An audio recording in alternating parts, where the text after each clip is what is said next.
जय जय रघुवीर समर्थ। जय जय रघुवीर समर्थ। श्रीमत दासबोध दशक 12वा विवेक वैराग्य नाम समास 7वा विषय त्याग निरूपण नाम। श्रीराम समर्थांनी दशक 12वा विवेक वैराग्य दिला। विवेक वैराग्य नाम। विवेक जागृत कधी होतो तर 12वा। बघा, प्रत्येक मुलाला, लहान मूल जेव्हा 12 वर्षाचा होतो तेव्हा सगळं काही नैसर्गिक रूप, मुलगी असेल नैसर्गिक रूप, बघा बुद्धी पण जागृत होते। 12 वर्षानंतर सगळी बुद्धी हळूहळू जागृत होते। 12वा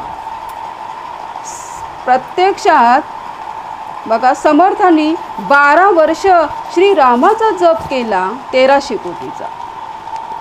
प्रत्यक्षात वाल्मिकी ऋषींनी 12,000 वर्ष श्रीरामाचा जप केला। बघा, त्यावेळेस सत्ययुगामध्ये आहे ना, सत्ययुगाचा शेवट, द्वापर युगात, त्रेतायुगाची सुरुवात होती। त्यावेळेस वाल्मिकी होते आणि सत्ययुगाच्या शेवटपासून रावण होता आणि त्रेतायुगाच्या शेवटला श्रीराम प्रभू जन्माला आले।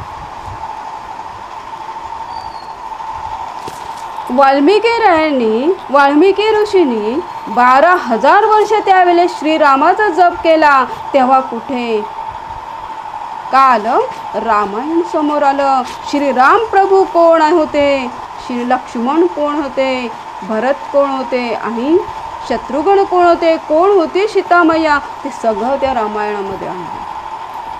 किती कसं आलं ते, कशी म्हणजे रामायण कसं आलं तर 12,000 वर्ष श्रीरामाचं नाव घेतलं, राम राम जपत राहिले। ज्या वनामध्ये त्यांनी जपलं राम, ते वन पुण्य पावन झाले। बघा, त्या वनामध्ये एक पण पक्षी राहत नव्हता। जेव्हा ह्या 12,000 वर्ष रामाचं नाव घेतलं, हळूहळू पक्षी तिथे यायला लागले। झाडांना पाळवी फुटायला लागली, पाळवीवरून फुलं यायला लागली, फुलावरून फळं यायला लागली। पूर्ण ते जंगल फळांनी बहरलं हो। अनेक पक्षी तिथे खेळत होते, त्यांची भूक तिथे भागवत होते। कशाने? राम नाम जपाने।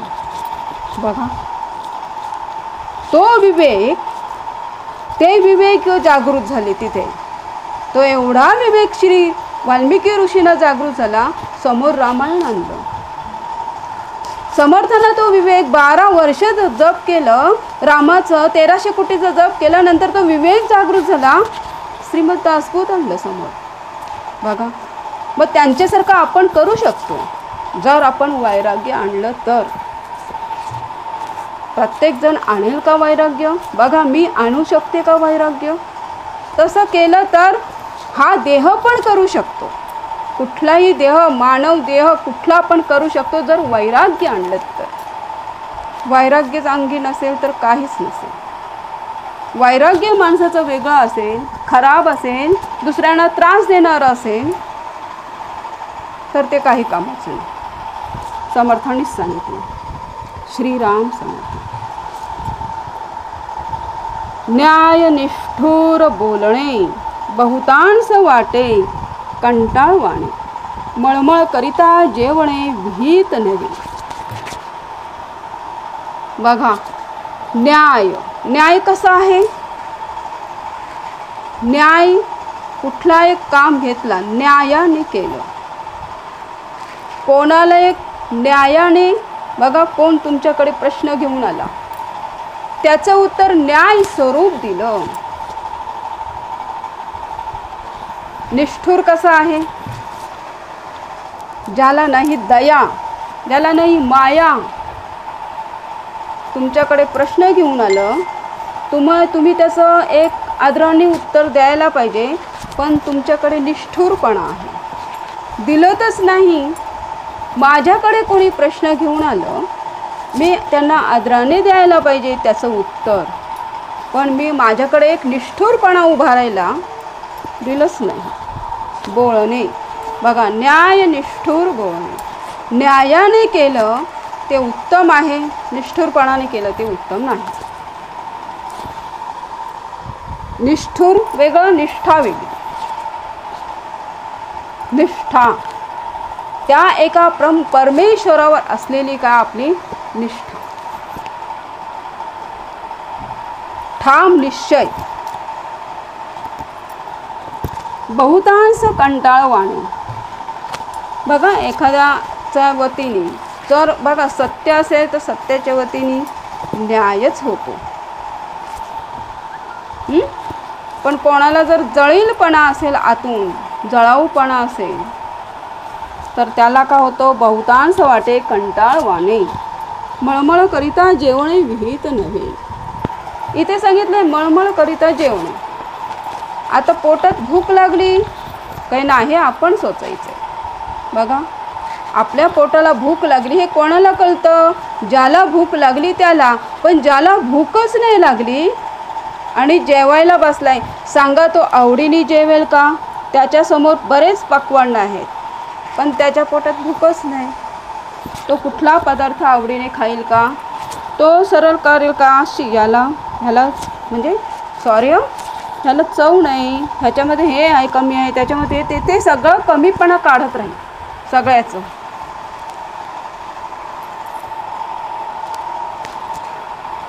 तो कसा करेल? तो मळमळ करेल, मळमळ करत जेवण. आणि मळमळ करत जेवला की त्याला का होतो? ॲसिडिटी. ज्याला भूक लागली तो समाधानाने जेवेल, पोट भरतो ना आपला व्यवस्थित, ढेकर दे तिथपर्यंत जेवेल, नंतर बस झाला पाहिजे, मागणार नाही परत. म्हणून समर्थ म्हटलंय की मळमळ करिता जेवणे विहित नव्हे. हे विहित नाहीच आहे. बहुत विषय निंदिले आणि तेच सेवित गेले, विषय त्याग देह चाले हे तो घडेना. बघा, निंदा केली सगळ्यांची, दिवसभर काय केलं, ह्या शेजाऱ्याचा काढ, त्या शेजाऱ्याचा काढ, निंदा केली. ही घरातली अशी, ती निंदा केली तर जाणून बुजून. त्यांनी काही केलं नाही पण त्याची जाणून बुजून निंदा केली. बरोबर, जाणून बुजून निंदा केली आणि तेच सेवित गेले. ते आता ते निंदा सेवित गेले तर ह्यांना काय होणार? समर्थाने ह्याच्यातच दिले. बघा, पुढे सांगायला नको काय होणार. ही निंदा सेवित गेले. सेवित म्हणजे काय? बघा, जेव्हा निंदा करतो तेव्हा ती जी निंदा असते ती प्रत्येक जो निंदा करतो त्याच्या शरीरात जाते. सेवित गेले, विषय त्याग देह चाले. बघा, देह कसा पाहिजे? विकारा त्याग केलं पाहिजे, त्याग. मग ही जर निंदा केली तर हे त्यांनी त्याग केले का? ही निंदा केली, जाणून बुजून निंदा केली, तुम्हाला काही त्रास न देता त्याची निंदा केली आणि तेच जर तुम्ही सेवन करत राहिले तर विषय त्याग देह कसा चालतो? विषय त्याग चालतो. मग हे तुम्हाला विषय त्याग करता येतो का? निंदा केली म्हणजे विषयाचा त्याग केलात का? हे प्रत्येकाने समजावून घ्यायचे. बोलणे एक, चालणे एक, त्याचे नाव हीन विवेक, येणे करीता सकळ लोक हसू लागती. बघा, कीर्तन सांगतो आम्ही कीर्तनात म्हणतो वांगी खाऊ नये, वांगी खाऊ नये, कांदा खाऊ नये, लसूण खाऊ नये, कीर्तनामध्ये सांगतो. समजा मी कीर्तन सांगते, ह्या देहाकडून माझ्याकडून कीर्तन सांगते, मी या देहाकडून बोलते, मी बोलणारा नाही, बोलणारा धनी वेगळा की. वांगा खाऊ नये, लसूण खाऊ नये, कांदा खाऊ नये. पण मी जेव्हा घरात येते तेव्हा माझ्या जेवणामध्ये वांगी असतात, लसूण असते, कांदा असते, सगळं काही असतो. मग सांगताना काय सांगितलं? म्हणून सांगितले समर्थांनी, बोलणे एक, चालणे एक. मग तू बोललंस ना, मग तसं तू वाग ना. तुझ्या तोंडातून तू बोललंस ना, मग तू तसं राहा. बघा, श्रीराम प्रभू जसे बोलले तसे श्रीराम प्रभू राहिले मग आपण म्हणून बोलता जर आपल्या देहातून जर चांगला निघाला ना तर चांगलं राहायला शिकायचं. नुसतंच दुसऱ्याला नाही शिकवायचं चांगलं राहा चांगलं राहा चांगलं राहा. आपण सुद्धा शिकायचं.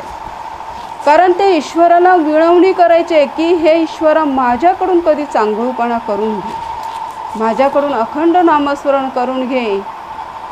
माझ्याकडून करून घेतलंच नामस्मरण तरच हा देह काय करेल, दुसऱ्याला मार्गदर्शन करेल. म्हणून समर्थ म्हणतात बोळणे एक चाळणे एक त्याचे नाव हीन विवेक. म्हणून म्हटलंय त्याचं नाव काय आहे, हीन विवेक. त्याच्याकडे विवेकहीन आहे तो. म्हणजे काय आहे, त्याच्याकडे विवेक नाही. येणे करिता सकळ लोक हसू लागतील. ज्याच्याकडे विवेक नाही त्याला काय करतील, सकळ कोण लोक, सकळ कोण, ज्याच्याकडे ज्ञान आहे, ज्याच्याकडे विवेक आहे तोच हसणार. तो हसणार नाही, प्रत्यक्षात तो समजून जाणार की ह्याच्याकडे विवेकहीन झालेला आहे ही व्यक्ती आहे ना. कीर्तनामध्ये सांगतो, श्रवणामध्ये सांगतो, हां कांदा खाऊ नये. श्रवणामध्ये तर कधी सांगतच नाही. मेन कांदा खाऊन सगळं खा सांगतात. कोणी नाही सांगत की हे सोड ते सोड, खा. ईश्वराला नाव घेऊन खा. ईश्वराची आठवण करून खा.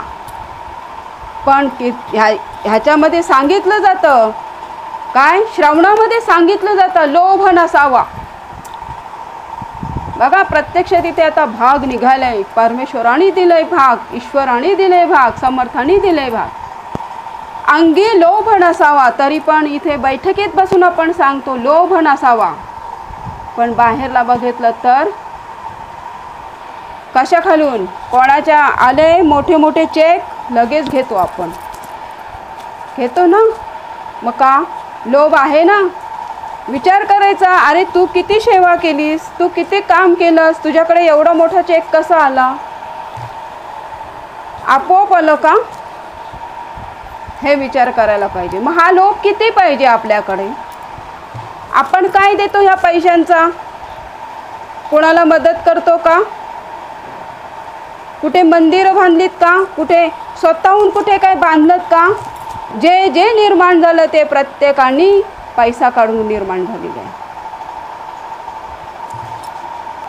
मग स्वतःकडे एवढे चेक येतात हे समजायला पाहिजे. हा लोभ कशाला पाहिजे, कशाला लोभ पाहिजे हा. आपण बैठकीवर व्यासपीठावर बसून बोलतो, अरे लोभ कशाला पाहिजे. मग प्रत्यक्षात आपल्याकडं लोभ कसं सांगा.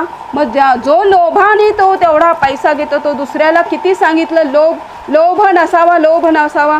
सांगा श्रवण करणाऱ्याचा लोभ जाणार का, नाही जाऊ शकत. बघा विषय त्यागे वेण तो काही परलोक तो प्राप्त नाही ऐसे बोलणे ठाई बरे पहा. समर्थाने इथेच सांगितले विषय त्याग. विषय कुठले विषय, लोभ. बघा अभिमान, अहंकार, दुरात्मा, दुराभिमान आहे ना. दुरात्मा दुराभिमान कोण बनतो, ज्याच्याकडे अभिमान आहे तो. मत्सर तिरस्कार कोण बनतो, कोण करतो, ज्याच्याकडे अभिमान आहे तो.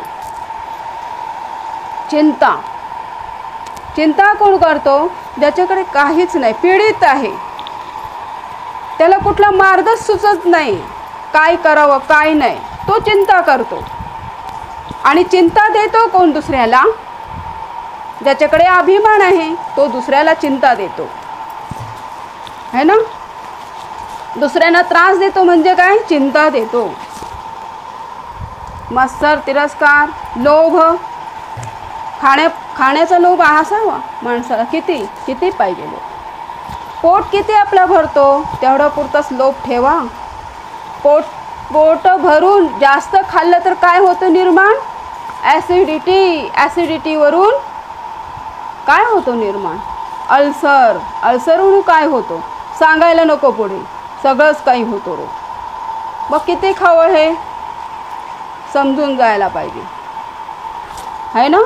मग बाहेर निघतो सगळ्यांचा अरे यांनी एवढं एवढं हे केलं, त्यांनी तेवढं तेवढं खाल्लं आहे, एवढं समजून जायचं. म्हणून सांगितलं इथे, विषय त्याग विण काही, विषय त्याग नाही केले परलोक प्राप्त नाही. व्यासपीठावरून आम्ही सांगतो विकारांचा त्याग करा, विकारांचा त्याग करा. पण आपण स्वतः विकारांचा त्याग करतो का? विकार कसे पाहिजे? मर्यादित. मर्यादित विकार फक्त कोणाचे होते? श्रीरामाचे होते. नाही तर या पृथ्वी तलावर समर्थांना तर विकारच नव्हते. होतं का विकार? फक्त दुसऱ्याला नॉलेज द्यायचं, दुसऱ्याला समाजाला चांगलं करायचं, हाच समर्थांना विकार होता. एवढंच विकार होते समर्थांकडे. हे विकार नसेल चांगले साकार होते. समर्थांकडे विकार नव्हते तर साकार होते. सगळ्यांना नॉलेज द्यायचा, सगळ्यांना काय करायचं? परमार्थिक करायचं, सगळ्यांना सोडवायचं या पृथ्वी तळावरून. हे समर्थाकडे विचार होता. हा विकार नसून काय होता? सुविचार होता. श्रीरामाकडे विकार होते, पण कसे होते? मर्यादित होते. म्हणून ते पुरुषोत्तम श्रीराम झाले. बघा, विकारांचा वापर केला का? जास्त नाही केला. पत्नी, श्रीरामाची पत्नी, बघा लग्न झालं, 14 वर्ष वनवास. जेव्हा वनवास संपला तेव्हा 2-3 महिने त्यांच्याजवळ राहिली. गरोदर राहिली. सीतामाता वनवासात गेली. तिथून श्रीरामाने पत्नीचा म्हणजे पत्नीचा त्याग नाही केला, पण आतून सगळं त्याग केलं. विकारांचं त्यागच केला, म्हणून तर तो राजा श्रेष्ठ झाला. श्रीराम प्रभू राजावर बसले, श्रेष्ठ झाला ना. जेव्हा राजावर बसले, जेव्हा त्यांना काय करायचं होतं? अश्वस्थ योग विधी ती करायची होती, तेव्हा सगळे आले सांगायला, माझी मुलगी कर, माझ्या मुलीशी लग्न कर श्रीराम प्रभूला. पण त्यांनी केलं का? नाही. स्वतःच्याच पत्नीचं पुतळा बनवून ठेवलं आणि त्यांच्यासमोर ते विधी करायला बसले. बघा किती विकारांचा त्याग असेल. त्या अहंकाराला मारलं. अहंकार नव्हतं त्यांच्याकडे. लोभाला मारलं. लोभ नव्हतं. कोणाकडून, कुठल्या समाजाकडून किंवा कुठल्या साधारण व्यक्तीकडून, कुठल्या मोठ्या व्यक्तीकडून लुटलं नाही धन. श्रीरामाने जे का आहे ते न्यायानेच घेतलेले आहे, राज्य चालवण्यासाठी. कुणाला नाही त्रास दिला जाणून बुजून. राज्यावर होते म्हणून तर श्रीराम ठरले ते आहे ना. अवतार होता श्री विष्णू नारायणाचाच अवतार होता, पण श्रीराम पण या पृथ्वी तलावर व्हायला पण तेवढी मेहनत, तेवढी लगाम, तेवढे कष्ट करावं लागतात, तेवढा त्याग करावा लागतो. तर श्रीराम समर्थाने इथेच दिलेले आहे. म्हणून इथे सांगितले ना, काय सांगितले? विषय त्याग विण तो परलोक प्राप्त नाही. त्याला परलोक प्राप्त होत नाही. जर विषयांचा त्याग नाही केला तर परलोक प्राप्त नाही. ऐशे बोळणे ठाई ठाई बरे पहा. प्रपंचे खाती जेवती, परमार्थी काय उपवाशी करते. उभयांता सारखी दिसती विषयाविषयी. बघा, आपणच म्हणतो आपणच श्रावणाला बसतो आणि म्हणतो, बाहेर बघतो, बघा सगळे बघा हॉटेलात जातात, खातात. हे आपली सोच आहे. कारण का? आपली सोच म्हणजे आपल्याकडे ते विचार येतात, आपल्याला काय मिळतो असे आपण बोलतो. आपण एवढे कष्ट मेहनत करतो, परमार्थाचा करतो, पण कुठेतरी आपल्याला का नाही मिळत ह्याचा कधी आपण का विचार केलाय का? आपल्याला त्या वस्तू का नाही मिळत जे बाहेरच्यांना मिळतात? आपल्याला का नाही मिळत ह्याचा कधी विचार केला? किंवा बाहेरच्यांना सगळं हावभाव आहे ते आपल्याकडे यावं, हा सकारात्मक जर विचार केला तर सरळ बोलायचं की बाहेरचे जे हावभाव आहेत ते नकोच आपल्याकडे. बरोबर ना? सकारात्मक विचार केलात, पण नकारात्मक जर विचार केला तर तुम्ही जर हा विचार केला तर तो हावभाव आपल्याकडे यावं. पण आपल्याकडे सोचायचं की आपल्याकडे काय कमी आहे, आपण कोणाला काय करतो, त्रास देतो का, कोणाला दुखवतो का, कोणाला काय करतो का, हे झाकून बघायचं आहे.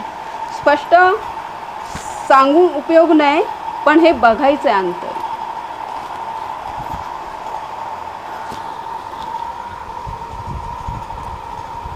म्हणून इथे सांगितले प्रपंच खाती जेवती परमार्थी काय उपवाशी राहते. समर्थ बोलले प्रपंच खातात जेवतात 2-2, 3-3 टाईम, परमार्थिक करतात ते का उपवाशी राहतात का.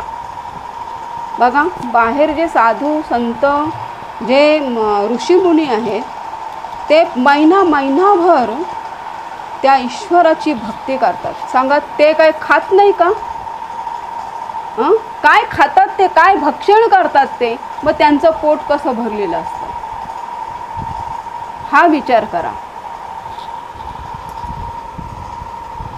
उभयता सारखे दिसते विषयाविषयी देह चाळता विषय त्यागी.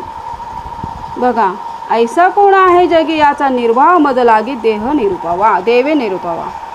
देह चाळता बघा आपण रस्त्याने चालतो, विकारांचा त्याग करतो का. त्याग करायचं आहे. कुठली वस्तू दिसली त्याच्यावर हवी नाही व्हायचं. नाही ती माझ्या नशिबात चल, नाही आपल्या पुण्याप्रमाणे ती वस्तू नाही, ती ईश्वराने मला ते दिले, मला जे दिले ते बघायचं. ऐसा कोण आहे जे की असा कोण आहे का. फक्त श्री समर्थच आहे. चालता चालता विषयांचा त्याग केला श्री समर्थ आहेत. कोणासाठी त्याग केला, समाजासाठी त्याग केला.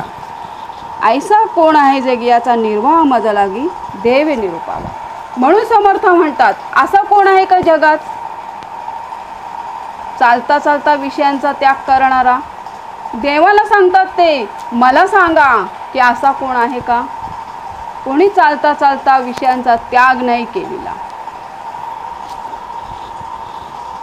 विषय अवघाची तागावा तरीच परमार्थ करावा ऐशे पाहतान गोवा दिसतो की. विषयांचा त्याग केला तरच परमार्थ घडेल.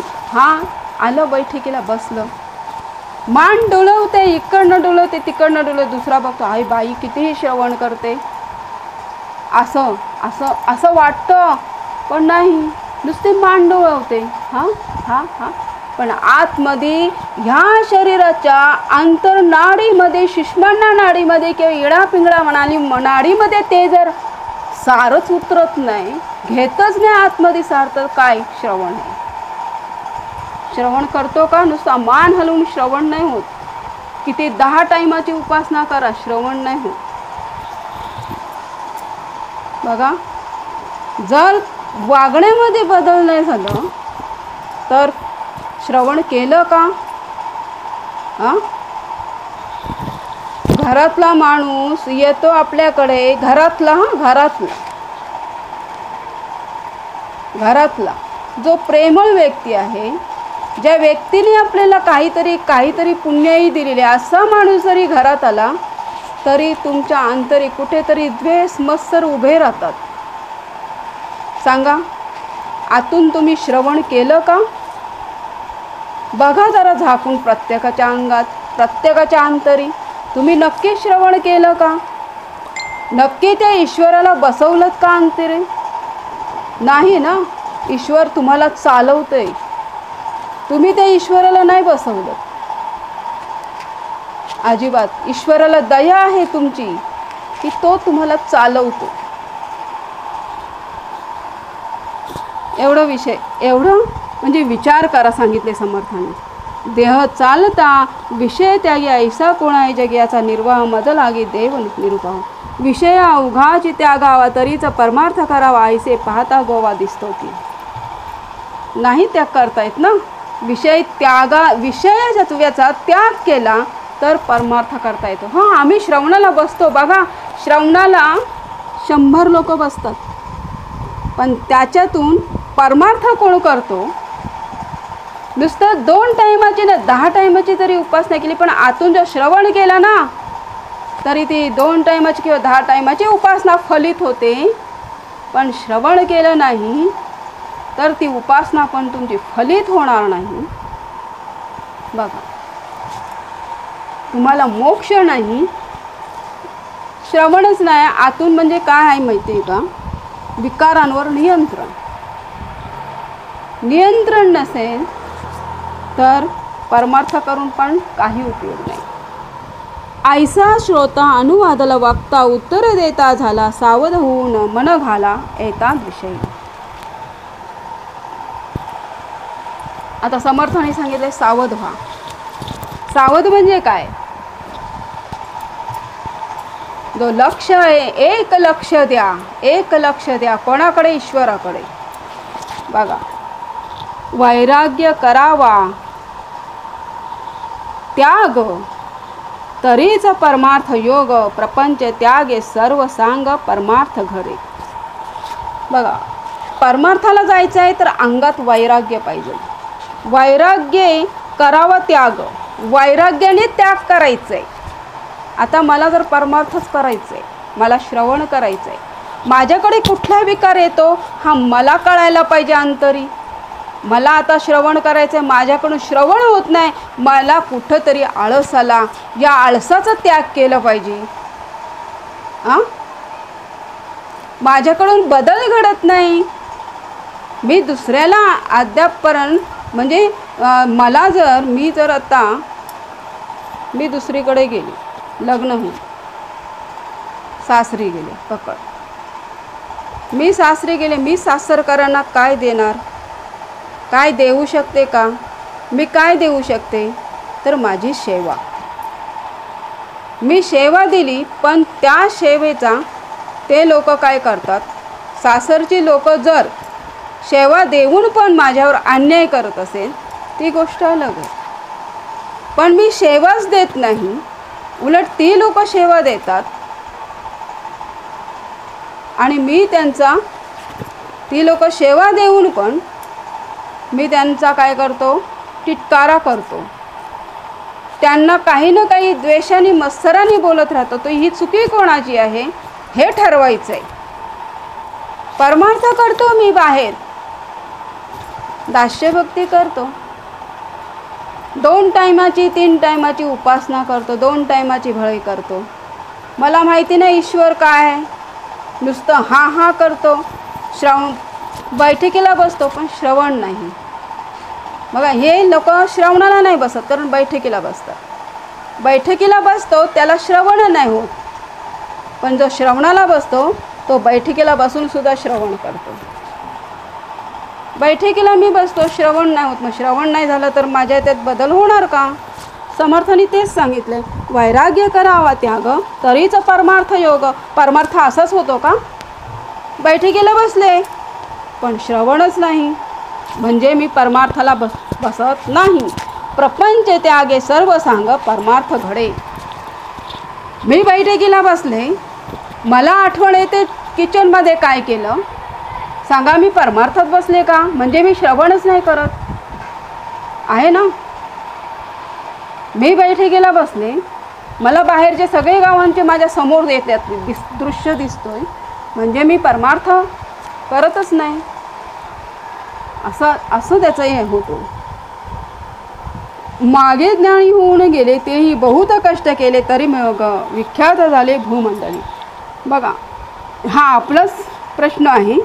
आपणच बोललो, मागे ज्ञानी खूप होऊन गेले, त्यांनी खूप कष्ट केले, मग ते विख्यात झाले, या भूमंडळावर विख्यात झाले. मग कसं झालं विख्यात? त्यांनी वैराग्य केला, त्याग केला. बघा, प्रत्यक्षात तुकाराम महाराज घ्या, संसारात राहिले, संसार पण गेला, पण 15 दिवस डोंगरावर जाऊन पांडुरंगाचं नामस्मरण केलं. सांगा, त्यांना भूक आठवली का? त्यांना वाटलं माझ्या पोरांना कोण आज जेवायला देईल? कधी प्रश्न निर्माण झाला का त्यांना? कधीच नाही. म्हणून तर त्यांनी पांडुरंगाचं नाव घेतलं. अखंड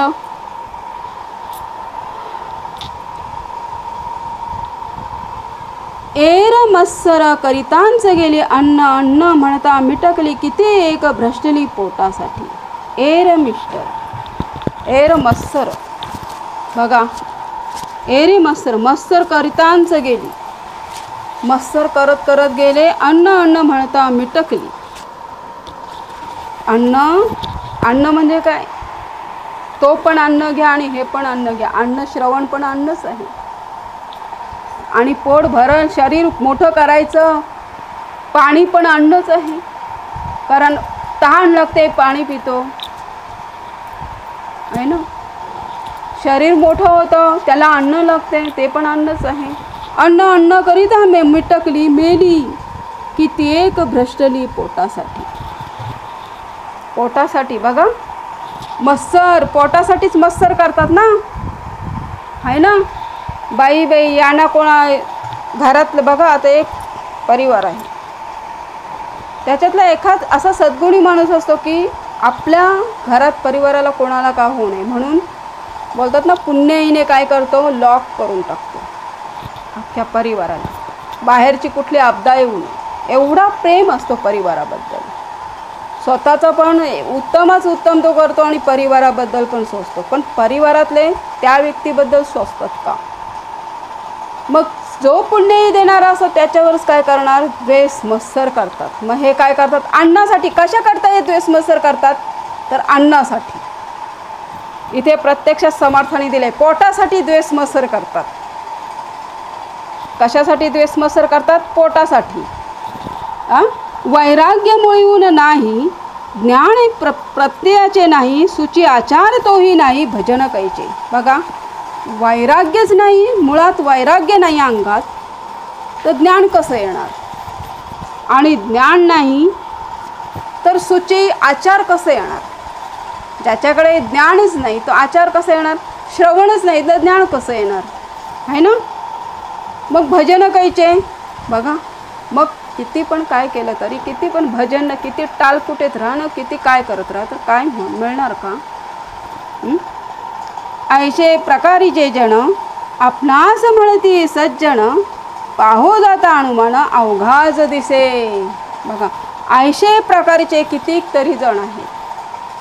तुम्हाला 100 जर लोक बसली श्रवणाला, त्याच्यातून एकच व्यक्ती श्रवण करत असते, बाकीचे 99% लोक श्रवण करतात का, ते विचार करायचे आहे. मग एक व्यक्ती श्रवण करते, ती कोण, तर आपल्यामध्ये झाकायचं आहे. कुठे बोट दाखवायला पण जायचं नाही. जयास नाही अनुताप, हेचे एक पूर्वपाप, क्षणक्षणा विक्षेप, पराधिक पापणे. मज नाही तुझ साजेना, हे तो अवघे ठाऊक आहे जना, खात्यास न खाते देखो सकेना ऐसे आहे. बघा, भाग्य पुरुष थोर थोर, त्यास निंदती दिवाळखोर, सावास करीत देखतान चोर, चरफडी जैसा. वैराग्य परते नाही भाग्य. बघा, इथे काय सांगितलंय, भाग्य पुरुष थोर थोर. भाग्य पुरुष थोर थोर, त्यास निंदिती दिवाळखोर. बघा, भाग्य येण्यासाठी पण आता आईवडिलांचा पुत्र आहे किंवा आईवडिलांची पुत्री आहे, पुत्रीचं भाग्य उजळायचं आहे किंवा पुत्राचं भाग्य उजळायचं आहे, तर भाग्य उजळण्यासाठी दोघांची पण पुण्यही त्याला द्यायला लागतो, तर पुत्राचं भाग्य उजळतं. असं उजळत नाही, सांगितलं ना, असं नाही उजळत.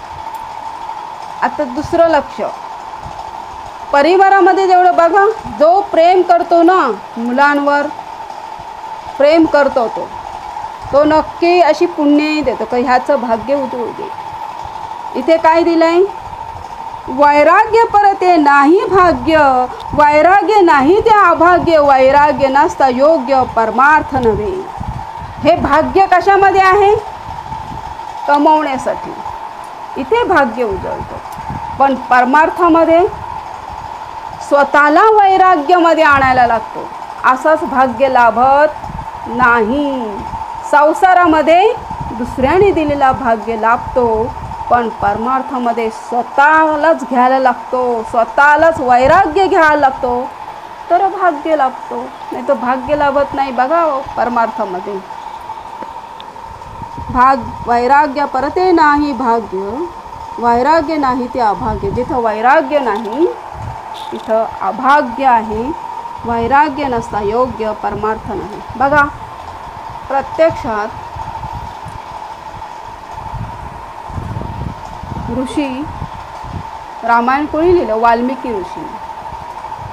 जेव्हा जेव्हा तो पहिला वाल्याकुली होता, तेव्हा त्याचं भाग्य कसं होतं, मारायचा ना, वैराग्य काय होतं त्याच्याकडे? दुसऱ्याला त्रास द्यायचा. मग त्याचं भाग्य उजळलं का? नाही. जेव्हा दुसऱ्याला त्रास देतो तेव्हा त्याचं भाग्य मातीमध्ये जातो ना, मातीमध्ये.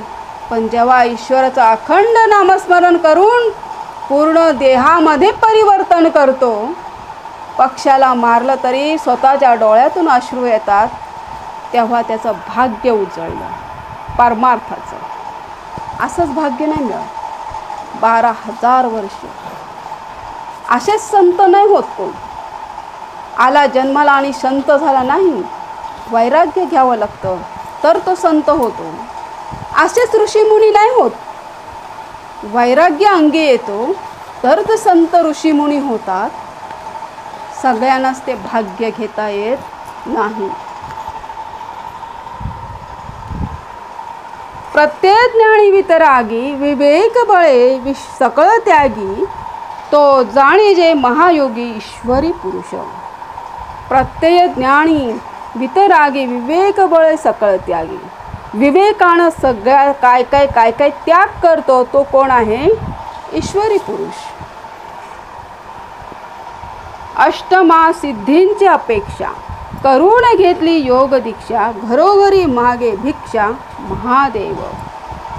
बघा, अष्टमा सिद्धींची अपेक्षा करण्यासाठी ती पण विधी करावी लागतो, आहे ना.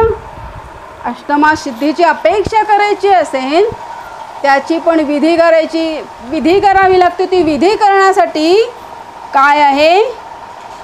करून घेतली योग दीक्षा, घरोघरी मागे भिक्षा महादेव.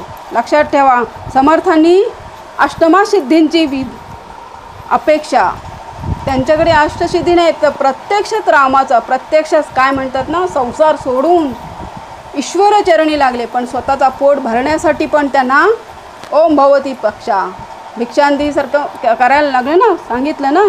पोट भरण्यासाठी सुद्धा भिक्षा मागावं लागली. कारण का? त्यांना बायका मुलं होती का? त्यांना जर बायका मुलं त्यांनी ठेवली असती तर समाजामध्ये आज सुधारणा आली नसती आणि आज आपल्यासमोर श्रीमद दासबोध नसतं आलं. श्रीमद दासबोध एवढा सुंदर आहे.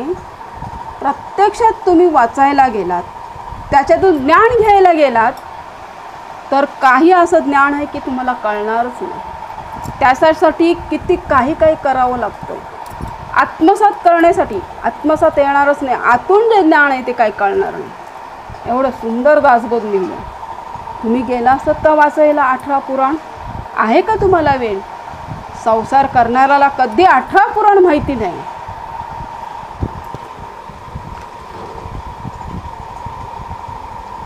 अष्टमा सिद्धींची उपेक्षा करून घेतली योग दीक्षा, घरोघरी मागे भिक्षा महादेव.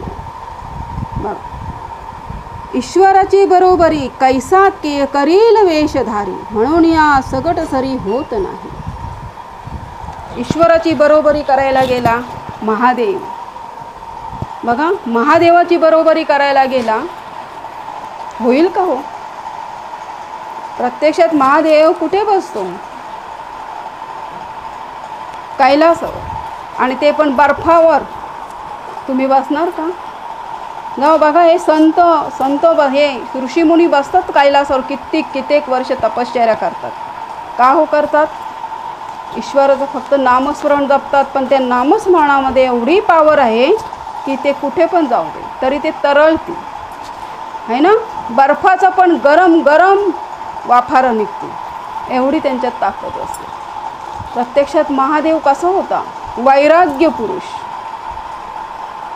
अखंड गरमी आहे ना, गरमी एवढा नामस्मरण की अखंड तो कशावर बसलेला आहे? बर्फावर.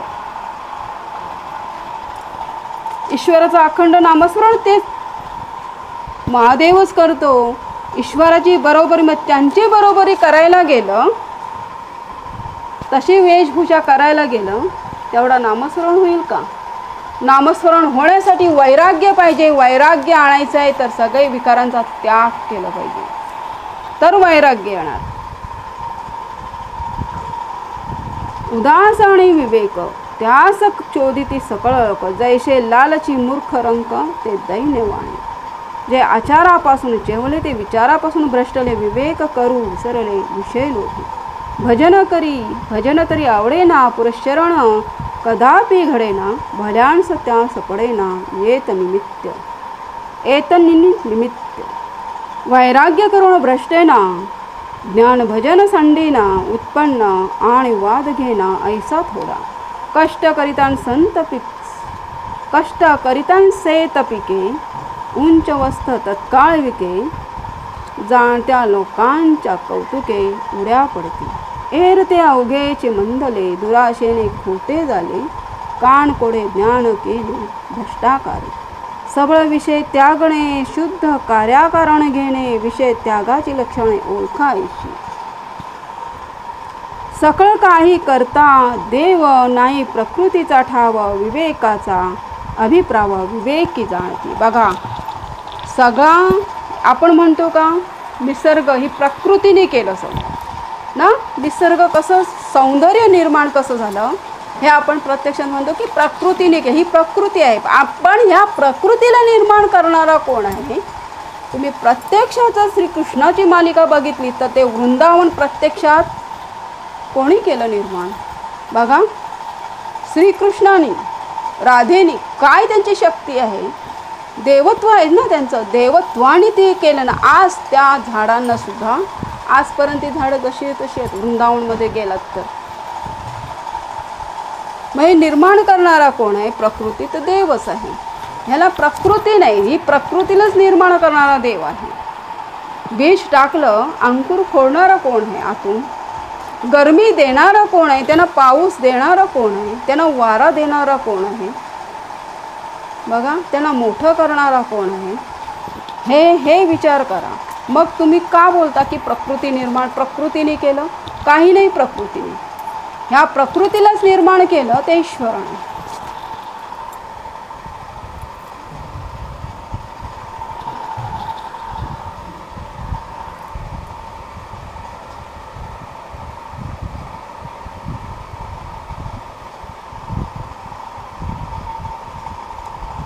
श्रुत्वाविषयी खडतर, त्यास मानती लहान थोर, कामगार आणि अंगचोर एक कैसा.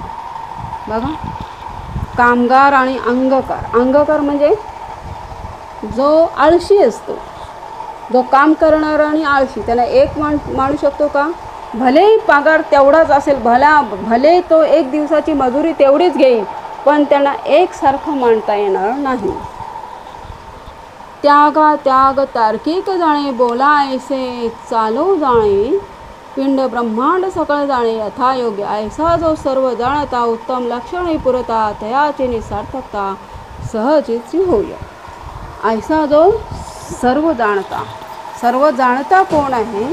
ह्या जगामध्ये फक्त जगदीश ह्या जगामध्ये फक्त जगदीश जाणणारा आहे. इथे श्री दासबोधे गुरु शिष्य संवादे, विषय त्याग निरूपणाम समास 7वा. जय जय रघुवीर समर्थ. आवडलं असेल नक्कीच लाईक करा, शेअर करा, सबस्क्राईब करा. पुढचा समाज तुम्हाला नक्कीच मिळेल.